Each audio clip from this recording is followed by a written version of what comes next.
Hello Stablebucks and welcome to yet another video. Now I don't know how your day's going, but I just found a half-eaten Twix extra in my pocket, so I'm having the time of my life. As you can see, I am back in the Purple Cavern, which is my old room. I'm back from uni now. It's good to be back.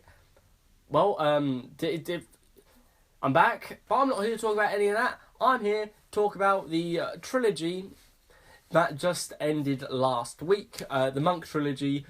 With Extremis, Pyramid at the End of the World, and Lie the Land. Now you can probably tell by the title of this video that I'm not its biggest fan, and I'll tell you for why in this video here.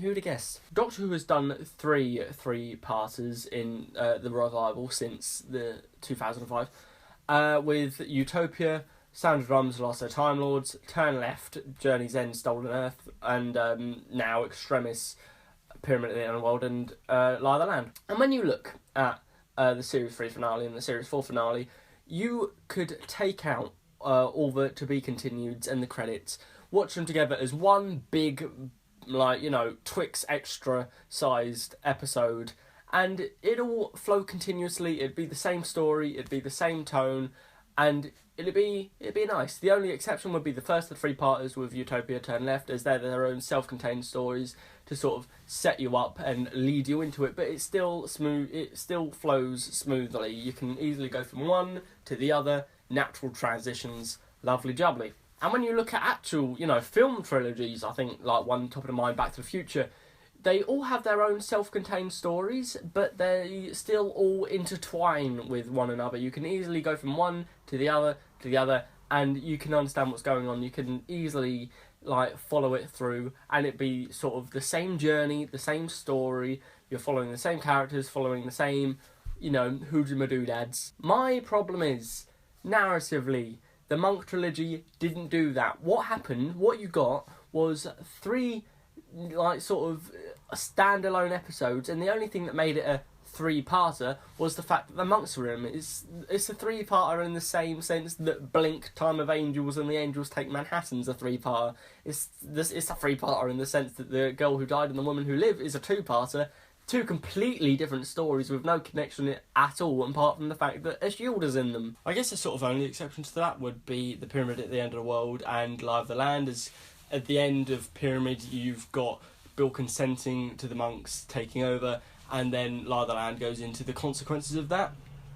But that's barely, a thing. You don't see the monks taking over. Perhaps at the end of Pyramid, if they had images of the monks implanting themselves in history or in people's memories or whatever they did, then maybe that'd be more of a good transition.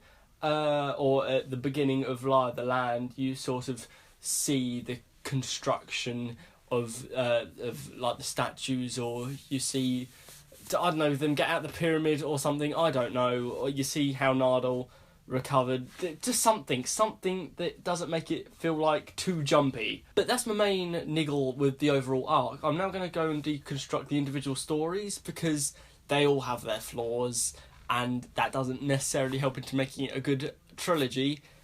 Let's start with Extremis, or Extremis. It says a lot when, after all this time, I still don't know how to pronounce the title of that episode. Now, I get that the Extremis was its own story, because so was Utopia, and so was Turn Left. They were their own little self-contained stories. But the problem with Extremis, it's sort of its own self-contained story with the simulation and the Veritas, which barely had anything to go on, but I'll get to that after this point. But it still felt like sit-up. I mean, after seeing the trilogy, we now know that it wasn't, because the simulation thing had no impact on anything else. That wasn't brought up ever again. But it still felt like it was setting up. It felt like it was context. It was basically just saying, oh, the monks are here, what are they gonna do for the whole thing? It wasn't necessary. The story in Extremis had barely anything to go on. It basically was, what if aliens created a realistic simulation to see how they'd take over the Earth and see how humans would react to it, which is a brilliant concept. And the whole Veritas thing, making people kill themselves because they find out they're in a simulation and that being a rebellion act, is brilliant. That's sort of all the episode was. You could do that in 15 minutes, but it dragged out over the whole 15 minutes to an hour. It wasn't needed, especially as the simulation thing never came up, especially as we didn't see how the monks took over and how the human race actually did react. It had no consequence on anything. It was an episode full of just stuff that didn't matter. A, because it was a simulation, it had no impact on the real world or the rest of the narrative, and B, because it nothing that the monks did or nothing that the monks planned didn't happen. We didn't see what they were planning in that episode. We didn't say what they were capable of. We didn't say what they wanted. We didn't say their motives.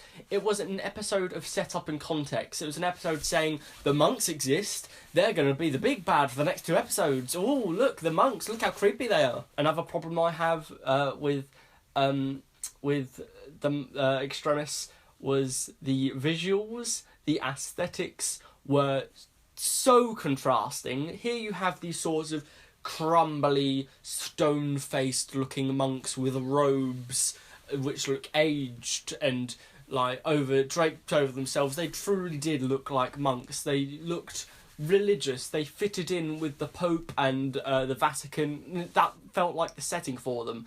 But seeing as the Vatican and stuff, that was completely unrelated and they barely had anything to do with it, we saw the monks' technology and the monks' true world with the simulation projections, and it was big, sleek, white, plain pillars emanating light of high-tech simulations. I'm like, I wouldn't put those two together. Another thing with the monks, generally, we didn't see why they were monks. I mean, I know that sounds a bit stupid, but when you think about it, the last sort of monk monsters that we saw were the headless monks, and they weren't just the monks because monks are a bit, ooh. They were headless monks because they had a devout religion and they gave themselves that religion. They believed you led with your heart and not your head, which is why they cut their heads off. They are the headless monks.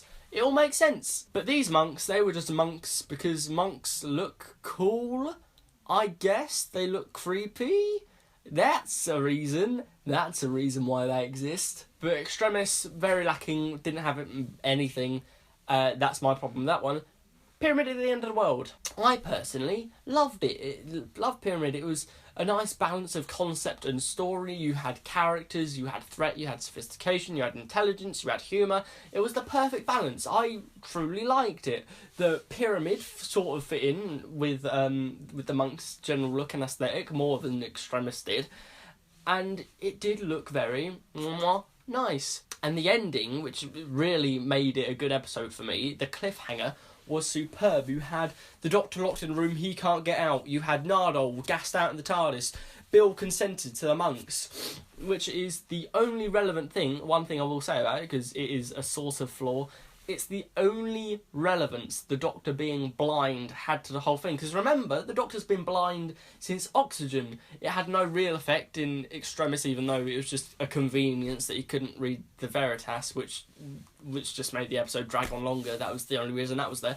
This is the only real impact that the Doctor had on being blind and how that affected him.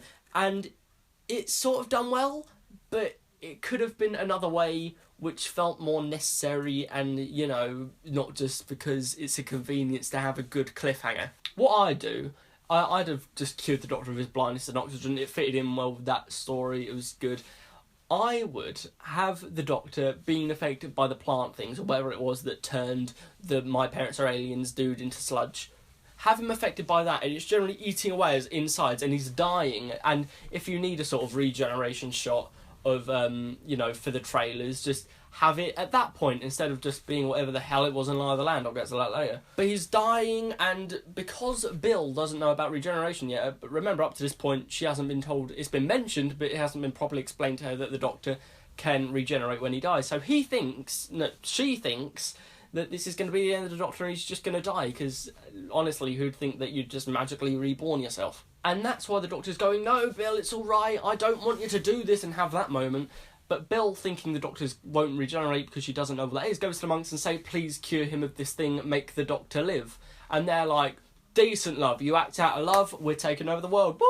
The Doctor can still be locked in that thing, he's still about to blow up, or whatever, but he's like crawling to the door, but he's like on the edge of regeneration, so he's literally on the floor going, I can't, I'm dying, I can't, I'm so weak. That would have been good. That would have fitted in. If you want the regeneration shot to shove in the trailers, it would have fitted in within the context and it would have felt forced.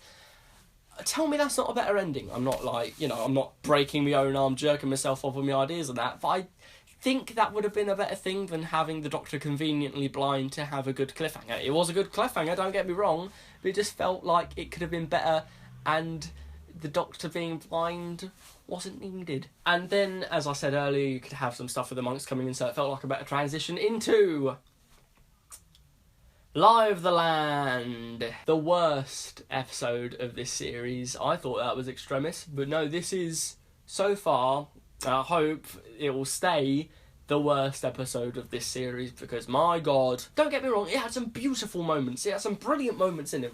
The Doctor crashing through on the ship, I know a lot of people thought that the bits were Missy were unneeded, but I felt they'd done well into building her character.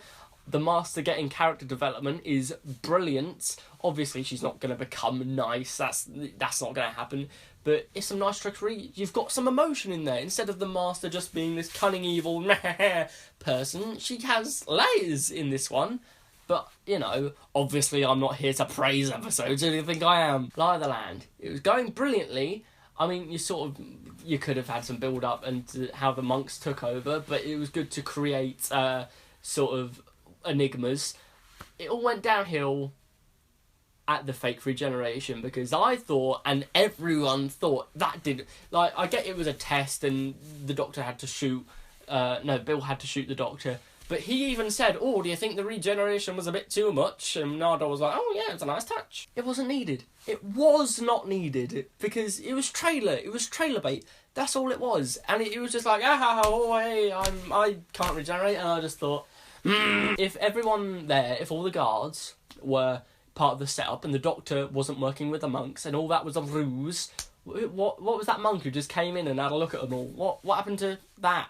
And it's from this point on that it just fizzles down. It fizzles downhill. And of course, I think I've mentioned this in a video before, but I watched, and it still stuck with me, a video by a Nostalgia Critic, I'll see if I can link it somewhere, saying how you can invest so much of your time and passion into something, like a film, for example, and, I mean, films it's worse because you spend your money, but you go in, and if the ending's bad, that's what you remember. It doesn't matter if the rest of it was brilliant. If the ending is shocking, that's it ruined, because you've put your trust into what you're watching here. You're giving time from your day for this story, and all you want is a brilliant payoff. You want it to end spectacularly and, you know, make sense.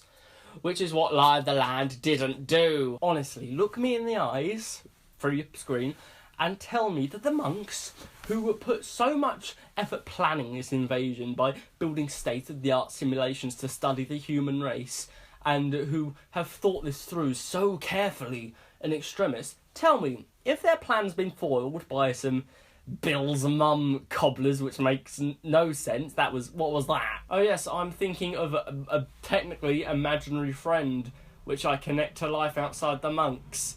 Oh yeah, that makes sense.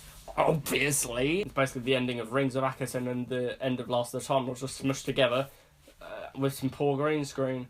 Oh yeah, great. No, but honestly, tell me, the monks have put so much effort into this plan, into this invasion. Tell me that if their plot failed and they were sort of, this whole thing ended, tell me they wouldn't have a plan B. I would have taken, honestly, I know it's all about consent and stuff, it was like, we have given you the choice of willingly consenting to our plan. Now you will obey us or you will be bombed. I'd have taken that over them just upping and fucking off. Alright lads, they're thinking of Bill's mum now, and they're all turning on us. Is there any force we could use to get them to obey us? No mate, let's just piss off. At least the Sycorax in Christmas Invasion, I mean, I know they pissed off, but at least the Doctor, you know, put up a fight and he gave them a reason to leave, apart from just, you know, you've been foiled. Oh no, well, we tried lads, off we go. And then after that, something that I'm really surprised people are sort of overlooking, in the Forest of the Night, and then all the humans forgot everything. What was that? Why is every sort of major invasion on Earth now just forgot about? I mean, it's sort of canon that everyone remembers the Battle of Canary Wharf and Stolen Earth, Journey's End. People remember that. That's just a natural part of history. Why has everyone got to forget everything now? How do you forget that? People have been sent off to labour camps in this story. People have been killed, apparently. We didn't see anything. But there's been labour camps, there's giant statues everywhere. And they just think, oh, it's fulfilment, isn't it? How do you explain away one of your family members just working in a concentration camp? What's that about? The ending basically was, to use the technical term, piss poor. What I do, instead of having sort of 3 monk stories packed together like that so it doesn't feel like a giant drag with sort of uncorrelated things, I'd have one-off, monk, one-off, perhaps 2 monks, so you get the consequences of Bill consenting, then one-off, finale. So it doesn't feel dragged. You can have a nice 2-parter of monks there. You can have a better transition of monks. Just have a sort of, a nice 2-parter. I don't know what this has turned into. I'm better than this. So, as a conclusion, because I think I've ranted long enough. 15 minutes, is that? Christ. I think I'll wrap it up nicely by saying the Monk trilogy had no correlation, it had no coherence, they were just 3 separate stories forced together. One of them was good, the other 2 were weak as fuck. I've got a sore throat now, I'm going to get a drink. Hope you're having a good time. Is that it? Yeah, I think that's it. I hope you've basically got the general idea that the monks, I'm glad they're gone. I'm glad they just pissed off. Hope we never see you again, you bastards. Okay, bye.